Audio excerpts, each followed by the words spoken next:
உலகமே வியந்து பார்க்கும் உயரிய கௌரவமான நோபல் பரிசை ஒரு வெற்றியாளர் மற்றொருவரிடம் தானாக முன்வந்து ஒப்படைத்தால் எப்படி இருக்கும்? அதுவும் அமைதிக்காக தான் பெற்ற பதக்கத்தை ஒரு நாட்டின் அதிபரிடம் வரலாற்றிலேயே முதன்முறையாக ஒருவர் கைமாற்றியுள்ளார் என்றால் நம்ப முடிகிறதா?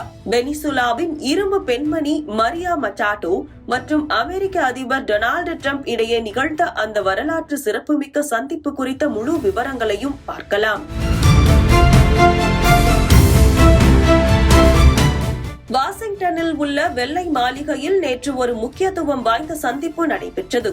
வெனிசுலாவின் ஜனநாயக போராட்டத்தின் முகமாகவும் 2025 ஆண்டிற்கான அமைதிக்கான நோபல் பரிசு வெற்றியாளருமான மரியா கொரினா மச்சாட்டோ அமெரிக்க அதிபர் டொனால்டு டிரம்பை நேரில் சந்தித்து பேசினார். சுமார் 20 ஆண்டுகளுக்கும் மேலாக வெனிசுலாவில் ஜனநாயக உரிமைகளுக்காக போராடி வரும் மச்சாட்டோ இந்த சந்திப்பின் போது தான் பெற்ற நோபல் பரிசு பதக்கத்தை அதிபர் டிரம்புக்கு பரிசாக வழங்கினார். கடந்த ஜனவரி 3ஆம் தேதி அமெரிக்க படைகளின் அதிரடி நடவடிக்கையால் வெனிசுலா அதிபர் நிக்கோலஸ் மதுரோ பிடிபட்டார். இந்த வரலாற்று சிறப்புமிக்க நடவடிக்கை மற்றும் வெனிசுலா மக்களின் சுதந்திரத்திற்காக டிரம்ப் காட்டிய அர்ப்பணிப்பிற்கு நன்றிக்கடனாகவே மச்சாட்டோ இந்த முடிவை எடுத்துள்ளார்.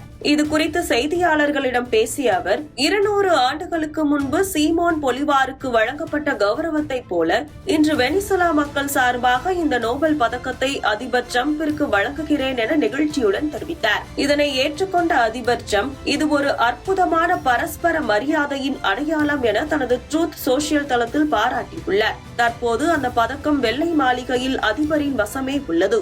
இருப்பினும் இந்த நிகழ்வு சர்வதேச அளவில் ஒரு விவாதத்தை கிளப்பியுள்ளது. நோபல் கமிட்டி வெளியிட்டுள்ள விளக்கத்தில், ஒருவர் தனது பதக்கத்தை மற்றவருக்கு பரிசாகவோ அல்லது ஏலத்திலோ வழங்க முடியும். ஆனால் நோபல் வெற்றியாளர் என்ற அதிகாரப்பூர்வ பட்டத்தை ஒருபோதும் மற்றவருக்கு மாற்றவோ அல்லது ரத்து செய்யவோ இயலாது என்று திட்டவட்டமாக கூறியுள்ளது. வரலாற்றில் முதன்முறையாக ஒரு நோபல் வெற்றியாளர் தனது பதக்கத்தை மற்றொருவரிடம் ஒப்படைத்திருப்பது உலக அரசியலில் ஒரு புதிய திருப்பமாக கருதப்படுகிறது.